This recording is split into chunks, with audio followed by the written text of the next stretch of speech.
Hey, welcome everybody to the 40 Finance channel. Doing a live stream here, talking a little bit about surprising, even to me, surprising Amazon bounce back yesterday. Going into that earnings call, man, that stock was sinking. And all signs, if you would ask me, if I would have been at the betting table heading into 4 o'clock, I would have said it's going to be a disaster because that's what the stock was showing. And then surprisingly, it was a flip, right? I would have bet that same dollar that Facebook would at least tread water, and Amazon would be the one that was down, and we of course got exactly the opposite. So good news for Amazon. That is one that I have a meager 3 shares of. But was glad that they came out with some positive news. The e-commerce side of things was sort of mixed, and we'll get into that. But AWS is flying high, advertising business is flying high, and then of course the Rivian, however you say it, that investment, at least temporarily, is paying off very well. So it was good, and I was happy to see it, especially after getting kicked in the privates there with PayPal earlier in the week. It was nice to see a little bit of rebound, and that kind of puts almost a cap on our FANG names, right? So in my opinion, this was a huge stress test. We still have NVIDIA, depending on your ends in FANG M. Netflix has already been through. It's really NVIDIA right now that, in my opinion, holds the last punch for the market stability in terms of earnings reports. Now, of course, we have the inflation concerns and the interest rate concerns and all the things that go along with that. I tend to think that we are probably a little too nervous about those things, or a little too jittery about them, but that remains to be seen. I'm taking a more bullish look at stuff and trying not to worry as much about inflation and interest rates, because those are things, quite honestly, from our seats, we really can't control. And even though numbers like 8% inflation sound high, 10% inflation sounds high, there is a segment of the United States economy that, particularly on the investment side, where that type of inflation is not going to, disrupt their plans. Okay, so that's where I sit, but we came out today, talk a little bit about Amazon, do some questions, and hang out here on Friday. Hope you guys are doing good.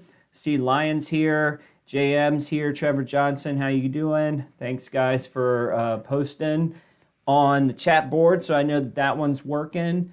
And Lion says, there will never be a greater vocalist, dancer, entertainer than the king, Michael Jackson. Interesting way to kick things off.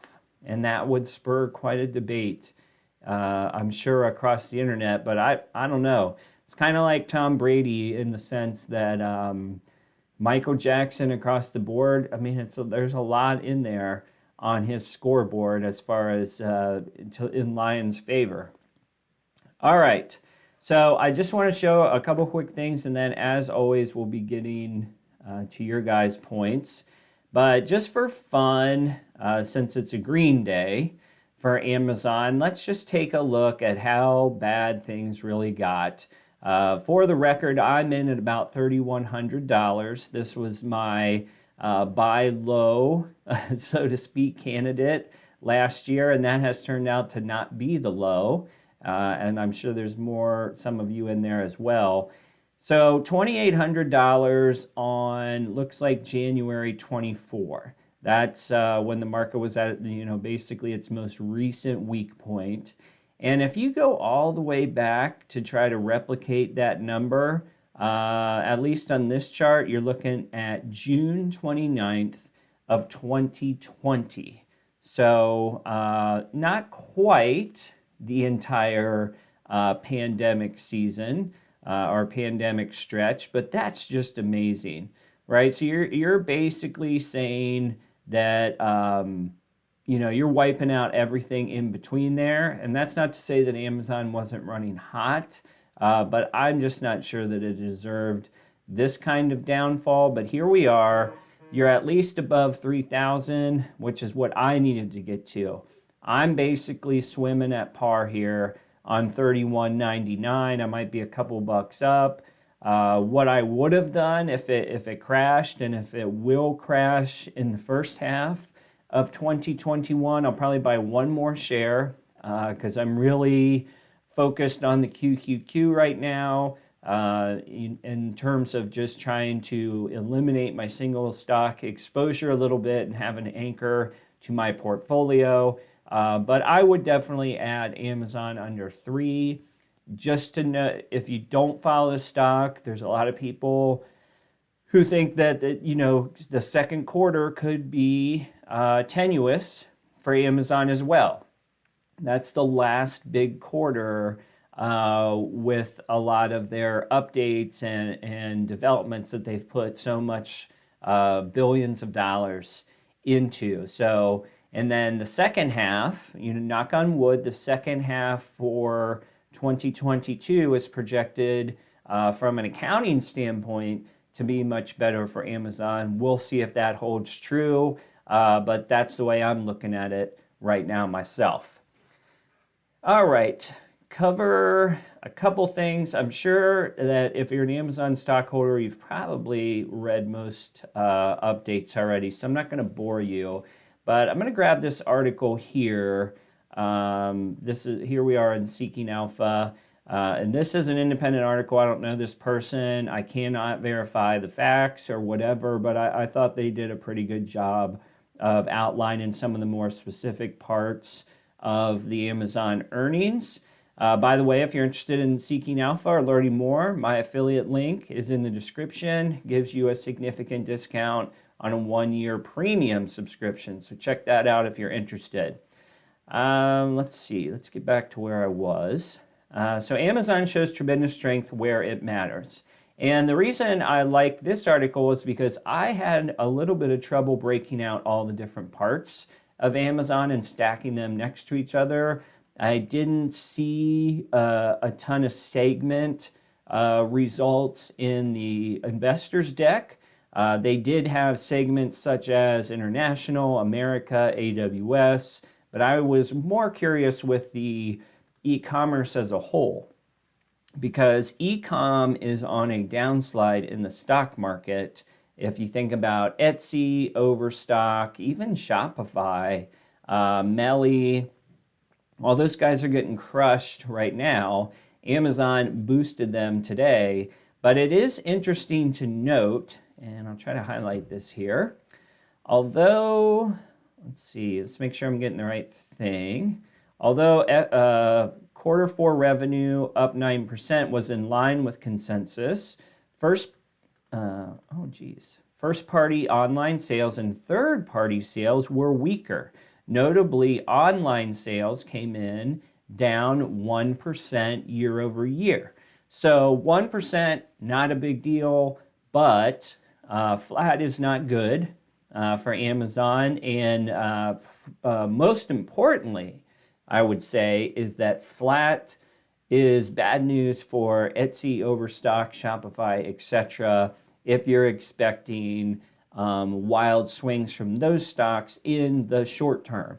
So to me, I still think it'll be interesting to get the read on Etsy, Shopify, Overstock. You can throw Wayfair in there, likely, what's the other one? Chewy, and all those other secondhand marketplaces, right? Whether it's eBay, whatnot, you get the point. So the consensus of 68 billion was above what they hit. So analysts, for whatever they're worth, wanted 68, they got 66. And in addition, third party posted revenue of 30 billion, up 11% year over year, but it did miss the consensus there on the third party.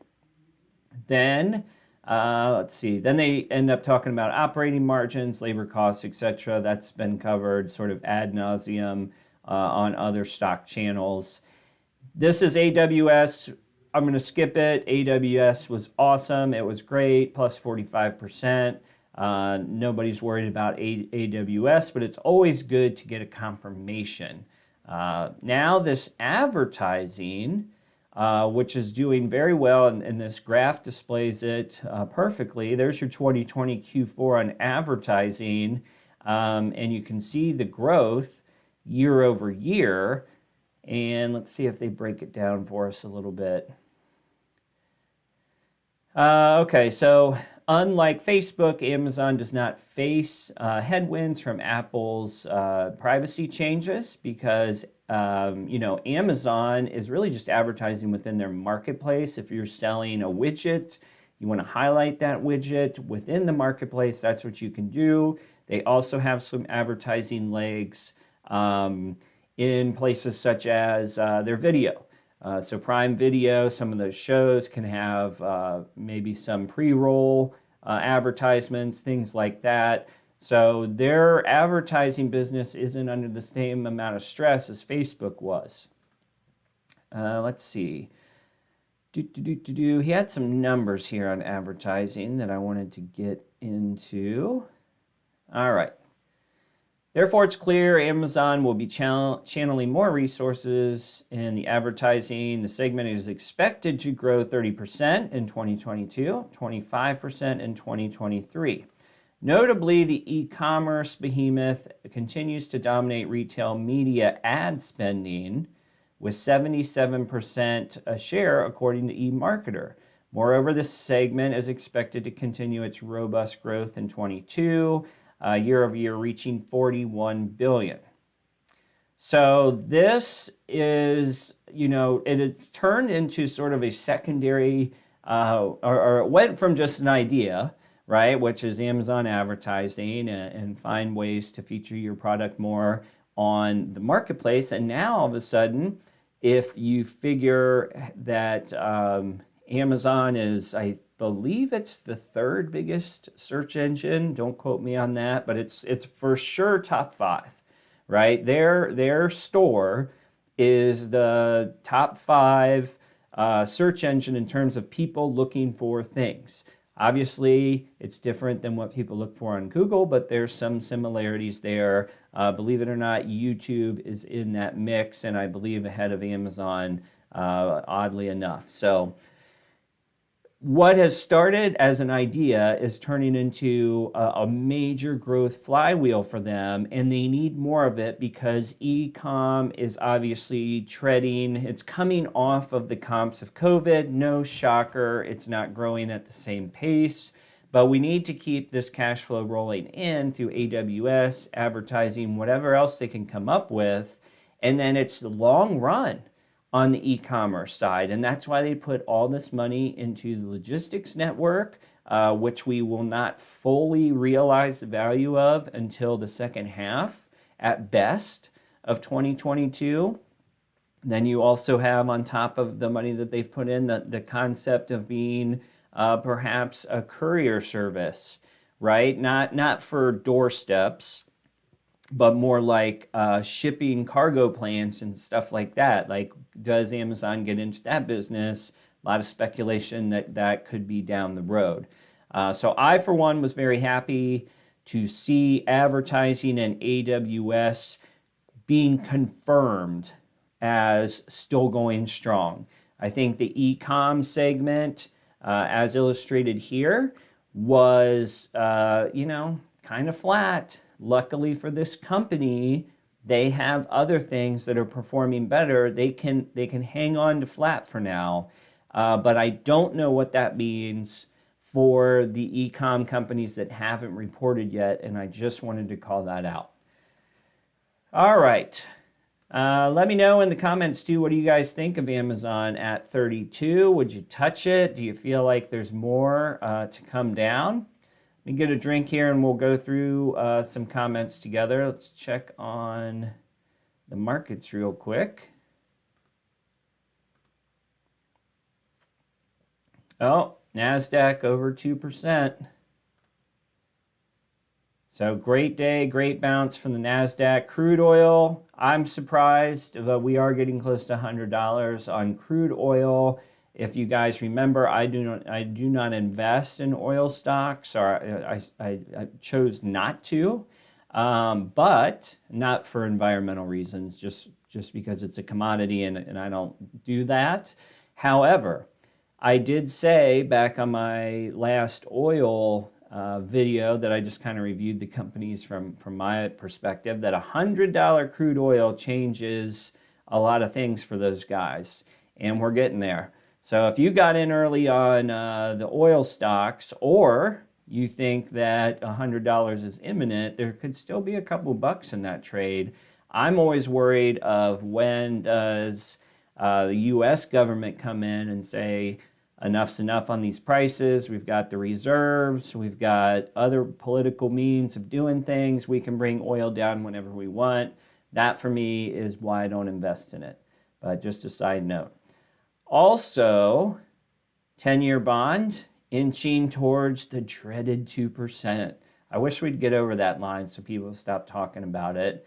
And I believe if I saw, yes, Bitcoin over $40,000. So a lot of bulls going on in this market right now. A lot of bulls here on Friday. All right, catching back up to the chat. Lion bought 3 shares of PayPal today, wanted to add more Facebook, but thought I'd wait. So what you're doing with Facebook is exactly what I'm doing with PayPal. I bought a very small lot after they got crushed. I will add some more, but I'm trying to just be patient. And then today's super green. I should have bought some yesterday, but today's a super green day on the market, so I'm trying not to buy on green days. Just because I think we'll have plenty of red days pop up along the way. Trevor Johnson, how you doing? Lion says, lots of people on the Facebook discussion board, I don't know if they're trolls or what, but they're suggesting to sell Facebook for NVIDIA. I don't know anything about. Well, I'll tell you from my view, and this is just my opinion, like even though Facebook's getting crushed right now, the valuations of the stocks are in 2 different stratospheres. You know, Facebook, if you believe that they rebound, which there's too much money on the line to not rebound, but anyway, if you believe Facebook rebounds over the long term, it's a much better deal valuation-wise than NVIDIA. We're not going to know about NVIDIA for 2 weeks, I think. Let me type that in real quick. I think NVIDIA is after Valentine's Day. Yep, February 16th. So this ridiculous P/E ratio, which is trailing metric, so whatever that's going to mean. But I think they're forwards in the 50s. Will they do it?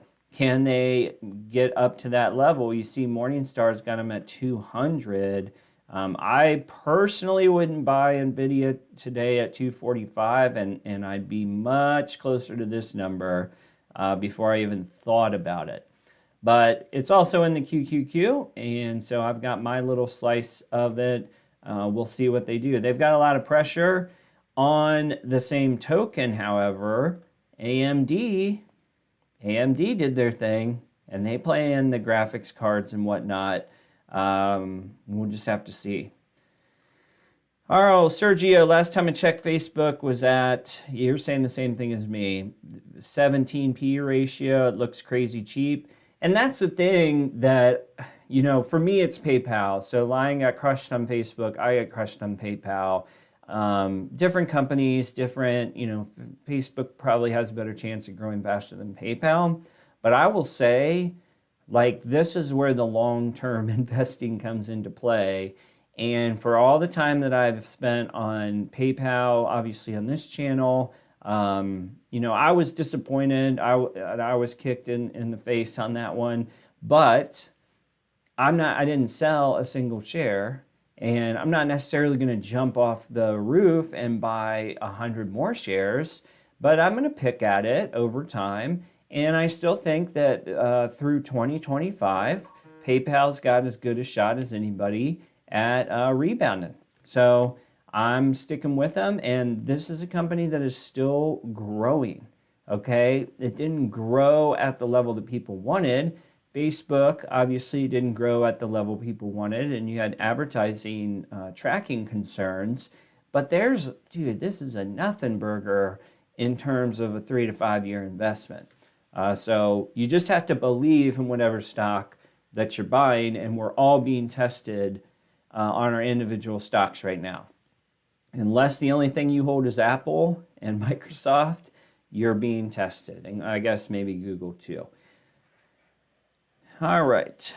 Twilio, are you comfortable discussing? I don't own Twilio, and the only reason, I'll bring it up, the only reason I wouldn't buy it this year is because it's not profitable, and I sort of learned my lesson on companies that are not profitable this past year and how far they can fall. Twilio's much, much bigger company though, and there is a chance that they eke into profitability. You've got the big growth story, plus 32% potentially this year. When is this earnings? Feb 9. I would not buy it before earnings,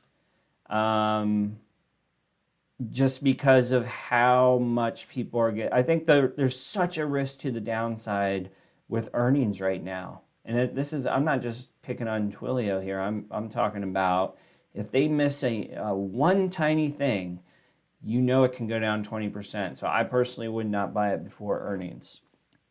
Gotta check my phone real quick. 1 second.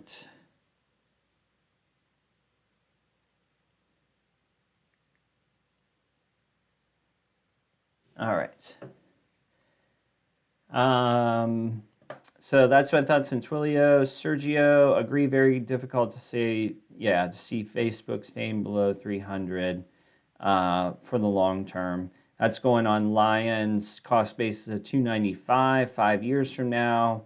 And I think that that's just what you have to do. And we're getting pressured to do it as investors, to think about the longer term. And not everybody's going to do that. And they're going to jump around in, oil stocks and commodities and dividends. And then they're going to try to jump back into tech when it comes going on. And when it starts to go back up, and good for them, that's too much for me, to be honest with you. And it doesn't, there's no guarantees that strategy pays off, regardless of how good it looks, right? So the next run up for whatever stock it is, let's just pretend it's PayPal. I'm better off, in my opinion, buying PayPal bits and pieces at $125. I'm in at 190, and preparing myself for when it does have a good earnings report, which, by the way, could be 3 months from now, 6 months from now, whatever it is. I think they deserve that chance, considering the growth and the expansion that they've had over the pandemic time. All right, Eric, I see in your latest video you're starting to look at PE ratios. Since you like stocks with high growth rates, why don't you use PEG? I look at PEG too. So I always go forward PE first of all, and it's a very small place that I play in. So you mentioned that since you like stocks with high growth rates, which is true, however, particularly now, I'm looking for stocks that have an EPS. But PEG ratio comes in there too, because it projects the growth of the EPS. And then, so, let's just take Google because it's the easy winner. Microsoft too. Those are companies that are, arguably at the 20th plus 20%. Looking ahead for their growth rates, but they also have EPS. So what I usually say on the channel is I want to have double-digit top line revenue. I want double-digit projected growth on the top line. I want double-digit projected growth on the bottom line. So it doesn't mean that when I think of growth stocks, just that word period, or that collection of words, that could mean Datadog or something plus 30%, CrowdStrike, right? But I wouldn't buy those because they don't have an EPS. Certainly not this year. I've bought some of those stocks in the past. It's been relatively unsuccessful for me. So now it's like EPS. I have to have something to set the foundation. And that's where I was prior to the pandemic. Was like no EPS, no PE, forward PE, then it's not for me. But maybe some of you guys got lured into during the pandemic, and what we see is, geez, it just like there's no floor. When there's no PE, there's no floor. There's a certain point with Facebook's current disruption that they have a floor because they have earnings. Right? They have a cash flow. And, is it this? Is it lower? I don't know. But there's some of these that outside of price to sales, which by the way are in some of these cases up 50x price to sales, then I just don't know how far down they could go, but it could be bad. All right. Derek's here. Good to see you. Got out of Amazon on the news. Everything is popping on the news and shooting back down to reality. Intel was low 47s today. Good for you. So Derek's in on Intel. Good job. And Lion, I like Facebook at 240, he says. Growth is slowing, but 1 in 3 people in the world have Facebook. And that's true. I mean, it is kind of entertaining how that Facebook metric of like slightly negative users or flat or whatever it was, like I don't really think, I think like Facebook is the jewel in the middle, but their portfolio has so many other things with WhatsApp and Instagram, and they'll need to get another one. That's the problem with social media, is those flames do burn out. But guess who has enough money to get one? Facebook. And maybe it is their whatever they think the metaverse is and how they're going to connect it. I don't know. But, they have enough money to get another shiny object. Sergio says, I'm 3 stocks away from getting to 100 Intel stocks. Nice job. That gives you a lot. That's, by the way, sadly, I am so close to that in PayPal. I think I'm at 90 now, which obviously is great for the potential to make more money on options. But of course, the price tanked. And so whatever I was going to do in that regard, I can't sell the best options, right? Because my cost basis is too far away. So whatever, I guess I'll just have to wait. Lion says, can you explain what the rise in unemployment rate means when the U.S. added back? How does that make sense? I did not read that article. 4%, I'm assuming this is on CNBC because they cover the freaking jobs market like no other. I'm just scrolling through here. There's job gains, but I'm looking for the unemployment rate.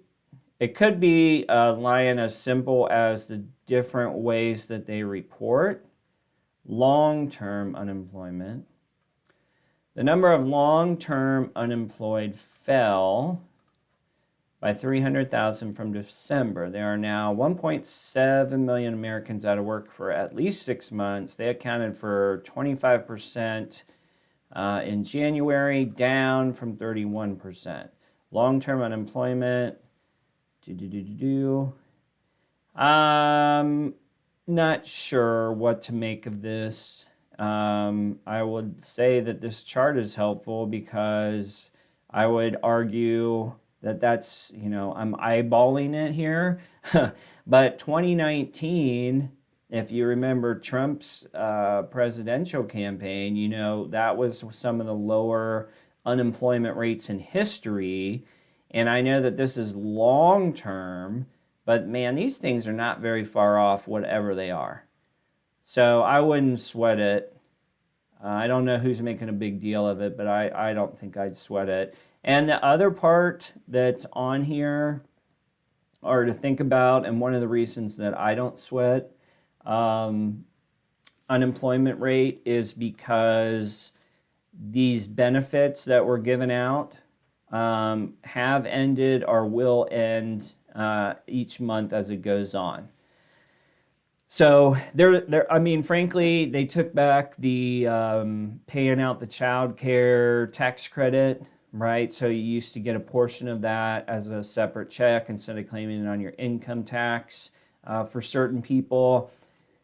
If whoever's not working and is expecting to still have money sent to them, the rate of that money or the amount of that money is dwindling quickly. So I have a feeling, you know, there's plenty of jobs to be had, whether or not people, you know, want to accept the jobs perhaps that they're qualified for. But there's jobs there if you want them, and let's see what happens when we get out of probably tax refund time is going to be the last of the beggar season. And then as you start to get into May 1st, there's a ton more jobs in America coming closer to summer because all the event jobs open up, all the outdoor jobs open up. I would imagine we'll be in a good place by then. But we'll see, because you got COVID and all other kinds of crap going on in January and February. Riffraff's here. Facebook will continue growing ad revenue when the supply chain resolves. I agree with that. Guys, I don't know if a crash correction will occur. We're pretty low levels right now, and the market is factoring Feds. Yeah, I mean, the next big thing is the announcement that we've raised interest rates that we've waited for forever. Who's to say that that is not going to be a boom for the stock market, because this uncertainty is horrible. But we'll have to see. You also have a lot of high growth. So we were talking about no PE stocks and high growth stocks with no profitability. We still have that leg of earnings to come through. I'm not sure who's on the docket for next week. I haven't researched yet. But anything related to cybersecurity, I mean, Fortinet just went that they're profitable. I'm guessing the Oktas, CrowdStrikes, Cloudflare, all those ones are coming out, and just look out if they miss even just a little bit. That's when the prices are going to go. We also have e-com. So Amazon led off e-com, as I stated earlier, but you got Shopify, Etsy, Wayfair, Overstock, eBay's in there somewhere.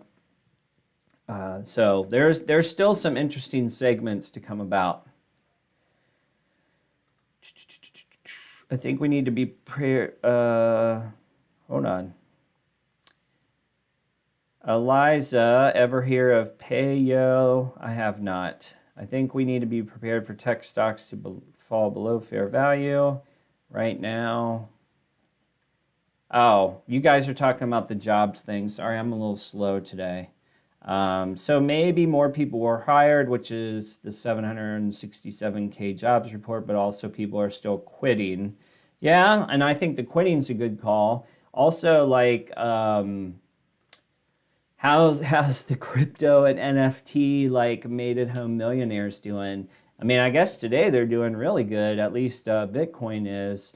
But there's a lot of cottage industry people who are probably sweating it right now. You know, whether it's resellers, like PS5's an obvious reseller industry that I can tell you is drying up. I do some sports card collecting and stuff for fun with my kids off to the side. The over prices and the lack of inventory on that side is basically gone. We're back to full levels. I got a little guy who even buys some Pokemon cards occasionally. Those were out forever. Those are back in spades. So anybody making money off those things is about to be struggling, because I don't know whether it's supply chain or whatever, that stuff's coming back in stock. Then you got these NFT folks, and I don't know how that market's going. I'm not into that, but that'll probably dry up at some point. Crypto looked pretty bad there for a stretch, potentially Bitcoin going under 30. I was trying, I wanted it to go into the 20s, not to buy a huge bunch of it, but I was going to resume my weekly purchases of about $100. Looks like I have to think about that again, because now you're over 40. So some of the stuff that people are living off of, man, that's not traditional, is going to be drying up. And then you can either not pay your rent or go out and work. And I have a feeling that by May, they'll be out working. Oh, Derek's going to buy some Facebook. Holy cow. Let's see if it goes up real quick. What time is it? It's 3:19. Did he rocket it? Look, he did. Derek raised Facebook 0.58%. That's huge. I know Lion thanks you. And I assume that after this news gets out, I mean, you're probably back to 250 before 4 o'clock today, right? Lion, for his portfolio, the biggest news is Alibaba. That's a good call. Is that next week? Everybody will be looking at that. Doesn't affect my Qs, but yeah, somewhere between Feb 7 and Feb 11. Riff Raff added more Facebook yesterday, waiting for another big move before I add more. That's what I'm doing with PayPal. And see if PayPal was down. Did I even look? Up a point. There'll be other days. I'm just not buying on these kind of days, right? There's plenty of bad. Oh, sorry, guys. I'm not buying on these days because I just feel like plus 2%. I mean, Wednesday could be down 3%. So I'm at least just waiting for red. And who knows? Maybe we won't see it. And if that happens, then it's good news, because I still have just about everything in my portfolio, and so it'll go up. Makes it easier. Sergio, also nervous for Baba, but expectations are so low that I'm hoping they'll be able to top revenue. Yeah, it'll, of course, they sell a lot to the Americas. Obviously, they're based, their primary market is in China. But I wonder what Amazon's e-com number says about Alibaba in supply chain. We'll have to see. But that is one stock for sure, and I know a few of you guys have it. That's one stock that, holy cow, if it gets good news, I mean, I assume it'll just explode in a positive way, because it's just been beaten down. There's just too many bear stories about it. So I have no doubt that if Baba gets really in line with guidance and says that we're going to do what you thought we were going to do, I could see plus 20%, which is nuts. These stocks shouldn't be moving plus 20% or minus 20%. Facebook shouldn't move minus 20% at the market cap that it's at. Snap, okay, fine, right? Smile Direct, yeah, makes sense. There's not a lot of it. But at this level, I'm just shocked at some of the moves. PayPal would be another one that got crushed and shouldn't be moving double digits in a day. It just shouldn't be. But here we are. All right. Shop and LSPD had a roller coaster of a day today. Where did Shop end up? I thought they got a boost from Amazon was one headline I read. Yeah, because they're so contingent. What's funny about this, though, plus 10%, if it really was boosted by Amazon. Amazon's e-com numbers were all but flat, right? So I don't know. I don't think you buy anything e-com prior to earnings. When is shop? Feb 16. So I like Etsy. We've talked about it a lot. I'm not touching that. I'll wait to see what because they're going to come out and say that summertime sucks anyway. They did it last year. I wouldn't be buying plus 7% on Etsy right now. It's about a $3 some odd EPS, 356. You know, on the right day, this could be under $120. But you know, we'll see. What ticks me off about Shop, Derek says, is they're up 10%, but still down 25% from a normal number. We'll see if they can clear it up. You know, there's such mixed results when you think about e-commerce in general. Obviously, PayPal is a huge indicator of e-commerce, and they had a few challenges, although, like, whatever, most of it was because eBay transitioned earlier. But Visa did so well, and so did MasterCard, and so did American Express. And I know that you use your card way outside e-commerce, right? But I thought that was the indicator that says, you know, perhaps PayPal, Shopify, Etsy, Amazon, that they're all good. Because if people are cranking cards, those companies have a better than not chance of seeing an upward tick. But now I'm second guessing it because PayPal is deep into e-commerce. Amazon's flat on e-com. So what does that do? I don't know. It makes me nervous, and it makes me not want to buy anything e-com until they can confirm how they did. We'll see. 56-week high for Chevron. Wondering whether I should sell. Don't ask. I'm not the oil stock expert, but I'll give you my 2 cents that I said earlier in this take, which is $100 a barrel oil is in striking distance. If I owned Chevron, we know that from a long-term standpoint, it's probably a declining stock over 10 years, right? If as soon as we hit 100 oil and it pops in that Chevron price, I would probably get out. That's just me. And that's just me triple petrified about all the other crap we've seen in the market. But, you know, it's coming from a guy who would not be holding oil stocks long. Just me personally. DraftKings on 24, yep, they've got, I mean, all they have to do is blow revenue, and that's blowout revenue. I mean, that's the good news for DraftKings is there's no EPS on there, zero. It's users and revenue. And if the way I saw Arizona light it up here in Q4, I think they've got a good chance to do that, and I'll be rooting for them. That could be one that I should consider adding a couple bucks to bring down my cost basis before earnings, but we'll see. We'll see. Number one priority is the Qs on red days. Derek says hold Chevron.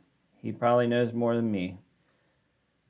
Do you have any value stocks in the portfolio? I don't have oil, or closest thing to retail is Amazon, and closest no banks. No banks for me. If I did own a bank, I would likely buy Ally Bank, which is the more stable alternative to everything SoFi is offering. Do you think there's an overreaction on Block Square? I don't know. I think that it's setting up to be challenging with what we saw out of PayPal. I still have my Square. I'm in like 210. I bought it as a hedge against Venmo. Like if Cash App suddenly wins everything and Venmo disappears, then I have Square. But, you know, I've said forever that was the only reason I bought it, and the fundamentals aren't there. They need to do something. And they're turning into a Bitcoin stock. Bitcoin's up today. How's Square? I imagine they're up today. Oh, yeah.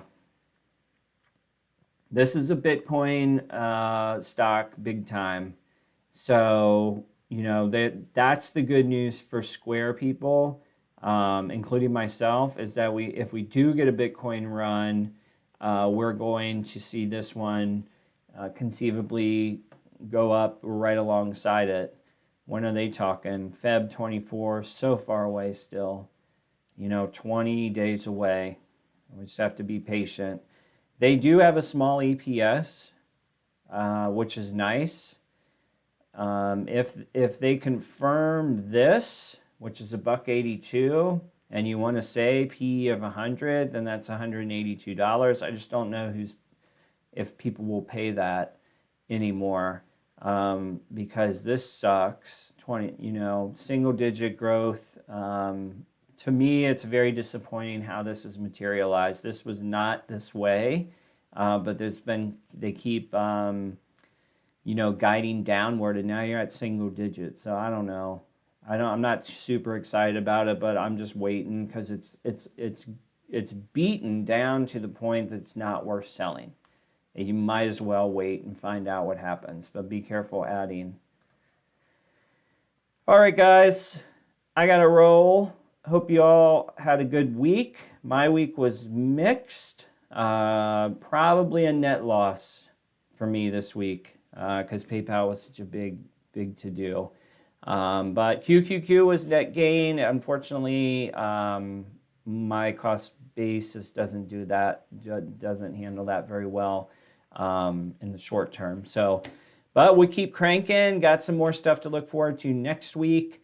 So I'll catch up with you guys then. Have a great weekend. Go Bengals in the Super Bowl. Yes, I do have my Eagles helmet back there, but I am in Cincinnati, Ohio, and all my friends, family, they're all rooting Bengals, and I'm sitting right next to them. So 1 week from the Super Bowl, and it's an exciting time to be around here. They've got a lot of the downtown lights are lit up orange. It's very cool. So anyway, have a good weekend, and we'll see you, I'm sure, on Monday. Take it easy.